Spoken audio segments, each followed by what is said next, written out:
Hello everyone, कैसे हैं आप सब और क्या हाल समाचार है आपका। देखिए, देश का first mineral water brand, second largest tea brand, UK का fourth largest tea brand, Canada का लार्जेस्ट टी ब्रांड। क्या आप गेस कर सकते हैं मैं किस कंपनी की बात कर रहा हूं? मैं बात कर रहा हूं टाटा कंज्यूमर प्रोडक्ट की। टाटा ग्रुप का एफएमसीजी कंपनी पिछले 15 साल से अप्रॉक्स 1200% का रिटर्न दिया है। मतलब इन्वेस्टर माला माल हुए हैं। मगर पिछले 1 साल 6 महीने से लगातार गिर रहा है। ऑल टाइम हाई से 22.5% गिर चुका है। ब्लू चिप स्टॉक है, टाटा ग्रुप का बैकअप है, फिर भी क्यों गिर रहा है?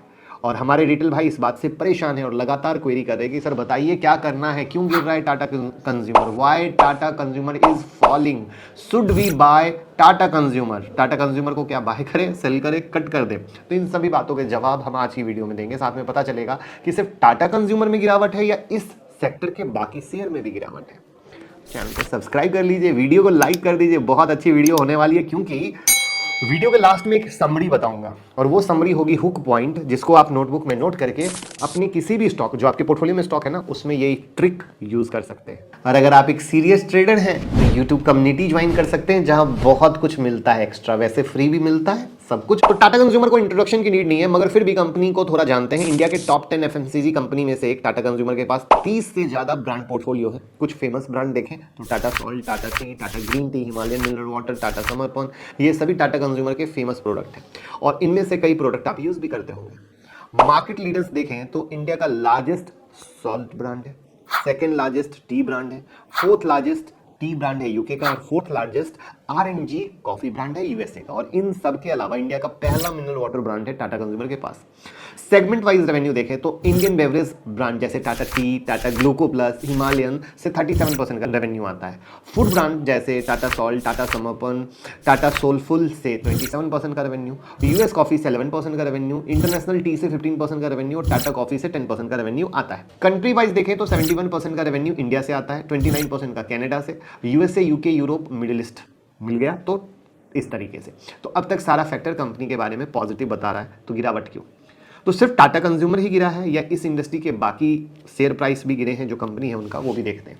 तो पीयर एनालिसिस करते हैं। तो इनका कॉम्पिटिटर हो गया CCL product, एंड्यूल, रॉसल India, Goodrich group. तो टी, कॉफी, सॉल्ट जो टाटा कंज्यूमर का मेन प्रोडक्ट है, उसमें ये कंपनी इनके कॉम्पिटिटर है। टाटा कंज्यूमर 1 साल 6 महीने में 22.5% गिरा। तो अब कॉम्पिटिटर में देखा जाए तो सीसीएल प्रोडक्ट 1 साल 6 महीने में 54.5% गिरे। एंड्रयू 23% के पास गिरा, जो एक स्मॉल कैप कंपनी है। रॉसल इंडिया 53% का रिटर्न दिया है और गुडरिच ग्रुप 34% गिरा है।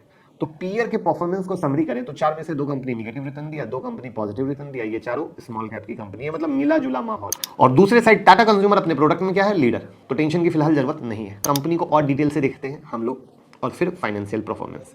तो 5 साल का कंपाउंडिंग सेल ग्रोथ है 13% का, 5 साल का कंपाउंडिंग प्रॉफिट ग्रोथ है 20% का, year over year quarterly sale growth है 8.30% का, year over year quarterly profit growth है 7.18% का, आरओसी है 9.61% और 5 ईयर का एवरेज आरओसी है 9.49%। और इस इंडस्ट्री का 5 ईयर का एवरेज आरओसी है 9.45%।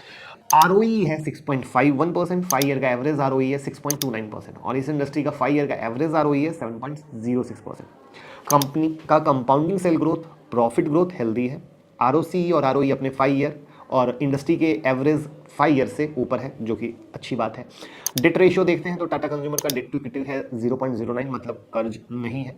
एफएमसीजी कंपनी को अपना इन्वेंट्री जल्दी खाली करना होता है वरना प्रोडक्ट एक्सपायरी हो सकता है, तो इसीलिए हमें ये रेशियो देखना चाहिए। और टाटा कंज्यूमर का इन्वेंट्री टर्नओवर रेशियो है 2.84, मतलब 1 साल में 2.84 टाइम अपनी इन्वेंट्री को क्या करती है, खाली करती है। और इस इंडस्ट्री के एवरेज जो टर्नओवर रेशियो है वो है 1.96। तो यहाँ क्या है, टाटा कंज्यूमर ऊपर चल रहा है, इन्वेंट्री ज्यादा खाली कर रहा है। इससे हमें यह देखना होगा कि कैश भी तुरंत रिसीव कर रहा है या नहीं। तो कैश साइकिल देखते हैं, तो इसका कैश साइकिल है 44.90। तो अपने प्रोडक्ट को सेल करने के बाद 44 डेज में कैश मिल जाता है और इस इंडस्ट्री का एवरेज कैश साइकिल है 165 डेज। तो यहां पर भी टाटा कंज्यूमर क्या है, आगे।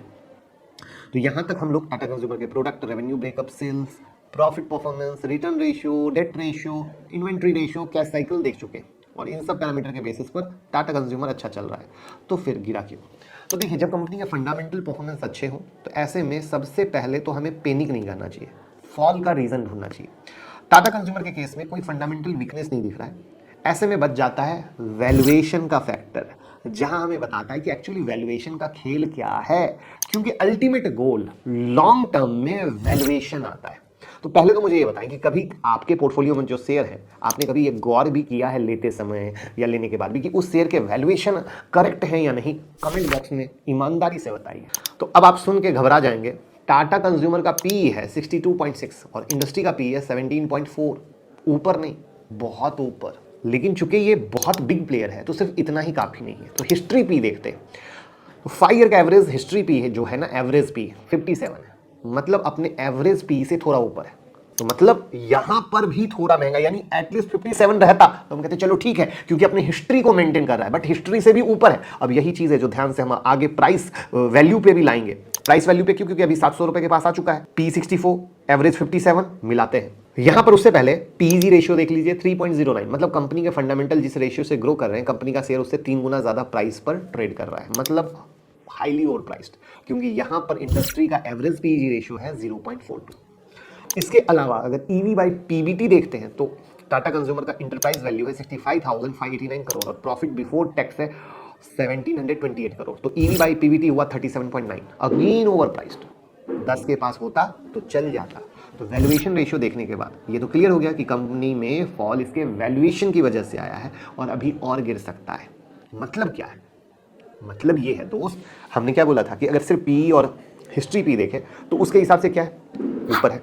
मैं नॉर्मल पी की तो बात ही नहीं कर रहा, अदर फैक्टर के हिसाब से वैल्यूएशन के जो पैरामीटर इतनी बड़ी कंपनी के हिसाब से देखा, क्योंकि बड़ी कंपनियों को आप सिर्फ एक पी के रेशियो पर जज नहीं कर सकते, तो उन सब के हिसाब से भी देखा तो आपने क्या पाया? वहां पे भी महंगा है। तो इसका अर्थ क्या है? इसका अर्थ ये है मेरे दोस्त कि अगर अब इसमें क्या है, अगर वर्ड क्यों यूज किया? वैल्यूएशन वाइज देखें कि चलो तुम हिस्ट्री को मेंटेन करते हो तो रियल में तुम्हारी वैल्यू क्या मेंटेन होगी, तो वहां पर अगर हिस्ट्री को देखते हुए इसकी रियल वैल्यू को मेंटेन देखें तो 590 और 550 के पास का रियल वैल्यूएशन आता है एज पर एवरेज पी के हिसाब से, जो ये समझा जा सकता है कि वो एक सही वैल्यू है। बट यहां पर एक और ट्विस्ट और ट्रिक है। ट्विस्ट और ट्रिक क्या है? जैसे जो भी यूट्यूब पे कमेंट आते हैं वहां पर क्या होता है, लोग सिर्फ वीडियो का नाम सुनते हैं, दौड़ कर इन्वेस्ट कर देते हैं और सारा पैसा एक ही शेयर में लगाते हैं। कभी भी सारा पैसा एक शेयर में नहीं लगाना चाहिए। अगर एक एग्जांपल के लिए हम टाटा कंज्यूमर 550 बोल रहे हैं तो आपके पोर्टफोलियो में 10 शेयर होने चाहिए, 10 सेक्टर के होने चाहिए। थोड़ा पैसा ए में, थोड़ा पैसा बी में, थोड़ा पैसा सी में लगाना, जिससे कि ए ना चले तो बी तो चल रहा है, बी ना चले तो सी तो चल रहा है। ये होता है एक तरीका। उसके बाद बेहतर ये रहता है कि जिनके पास पैसे कम होते हैं उनको एसआईपी मोड में जाना चाहिए, सिस्टमैटिक इन्वेस्टमेंट प्लान, जिससे कि शेयर गिरते भी है तो आप धीरे धीरे एवरेज करके शेयर को खरीद सकते हो। लॉन्ग रन में 5 साल में आपको अच्छा पैसा बनेगा। तो ये है कंप्लीट नजरिया, जहां पर मैंने कहा था कि वीडियो को लास्ट में मैं आपको एक नजरिया दूंगा। तो नजरिया ये है कि आप अपने पोर्टफोलियो को वैल्यूएशन वाइज एटलीस्ट चेक करें कि वैल्यूएशन वाइज महंगे हैं या सस्ते हैं। तो आपके पोर्टफोलियो में जो अभी लोग परेशान हैं कि मेरा शेयर गिर गया मैं परेशान हूं, काट दूं, मेरा शेयर गिर गया मैं काट दूं, तो वहां पर आप इस एटलीस्ट मिनिमम वैल्यूएशन रेशियो पर जब चेक करेंगे तो दूध का दूध पानी का पानी हो जाएगा और आपको पता चल जाएगा कि शेयर गिर क्यों रहे हैं, किस तरीके से है, और आपको बहुत हेल्प होगी। तो उम्मीद करता हूं वीडियो पसंद आई होगी। लाइक और शेयर कर दीजिए और प्यार कीजिए। Thank you so much.